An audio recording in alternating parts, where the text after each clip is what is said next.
मैं सदन में नहीं रह पाया, और जिस दिन मैं नहीं रह पाया उसी दिन भारतीय जनता पार्टी और नेता सदन ने समाजवाद को लेकर के बड़ी टिप्पणी की है। मैं समझता हूं ये भारतीय जनता पार्टी के वो लोग हैं जो बाबा साहब का दिया हुआ संविधान नहीं मानते, जो बाबा साहब भीमराव अम्बेडकर जी ने संविधान दिया है उस संविधान को बदलना चाहते हैं।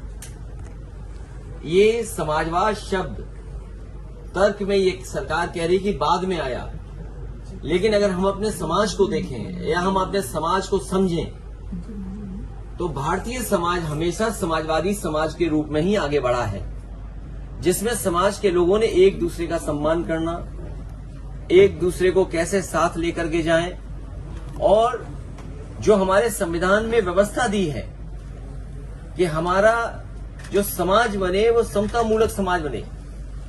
डॉक्टर राममनोहर लोहिया ने कहा कि समाज में संपन्न हो और गैर बराबरी खत्म हो, संपन्नता आए।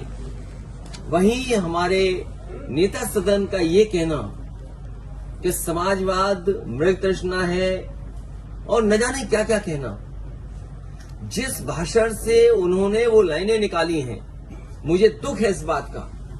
भारतीय जनता पार्टी को समाजवाद सीखना कि समाजवाद मृग तृष्णा है और न जाने क्या क्या कहना, जिस भाषण से उन्होंने वो लाइनें निकाली हैं, मुझे दुख है इस बात का।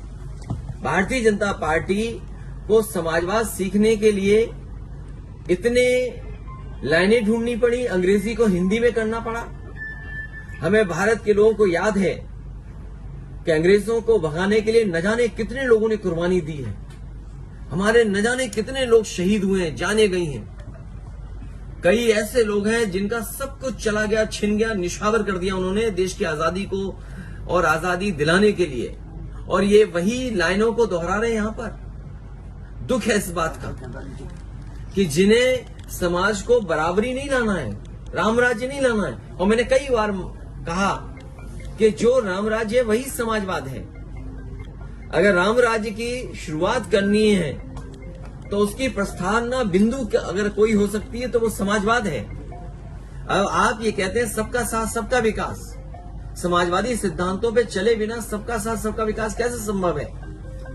जो लाइनें इन्होंने चुराई हैं, कम से कम मुख्यमंत्री जी को जानना चाहिए कि दूसरे देश के किसी प्रधानमंत्री ने किस रूप में, किन परिस्थितियों में वो कहा, और वो देश कैपिटलिस्ट हैं और ये भारतीय जनता पार्टी भी कैपिटलिस्टों की। वो लोग हैं जो सबको बराबर नहीं देखते हैं, ये वो लोग हैं जो हर एक को हक और सम्मान नहीं देना चाहते हैं। जाति जनगणना हो जाएगी तो कम से कम सरकार को ये पता रहेगा कि कौन जाति कितनी पिछड़ी है, किसको कितनी आवश्यकता है। सरकार अपने पॉलिसी, अपने कार्यक्रमों के माध्यम से कम से कम वहां तक योजना पहुंचाने में कामयाब होगी।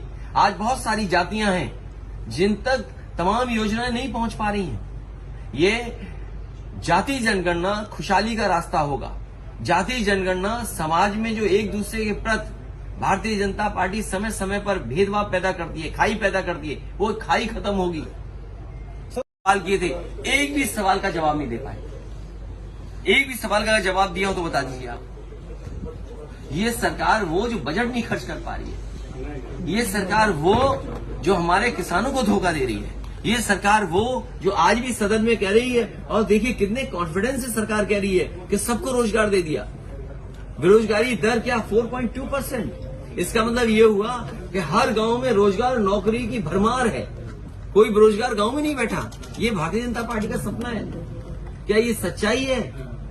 ये सरकार सवालों का जवाब नहीं दे रही है और सरकार पीछे हट जाती है जब कभी उससे सवाल पूछा जाए।